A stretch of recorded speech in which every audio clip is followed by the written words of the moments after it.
Good morning అండి. Welcome to VTV Telugu news. YS Jaganmohan రెడ్డికి ఎవరో కాదండి, వారి నాయకులు నేతలే పెద్ద తలనొప్పిగా ఉన్నారు. ప్రస్తుతం అత్యంత సున్నితమైన అంశాలను కూడా తీవ్రంగా తీసుకొని వాటి వివాదాలు సృష్టిస్తున్నారు.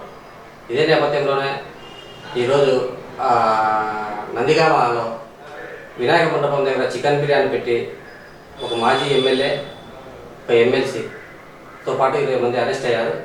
దీనికి సంబంధించిన పూర్తి వివరాలు తెలుసుకునే ప్రయత్నం చేద్దాం.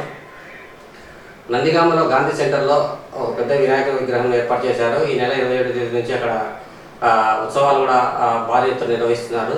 ఈ నేపథ్యంలో నిన్నటి రోజున వైఎస్ఆర్ వర్ధంతి సందర్భాన్ని పురస్కరించుకొని మొబైల్లో వైఎస్ఆర్ విగ్రహాన్ని తీసుకొచ్చి అక్కడే వైఎస్ఆర్కు నివాళులు అర్పించిన అనంతరం మండపం పక్కనే చికెన్ బిర్యానీ పెట్టడంతో వివాదం కాస్త చిలికి గాలివానలా మారింది.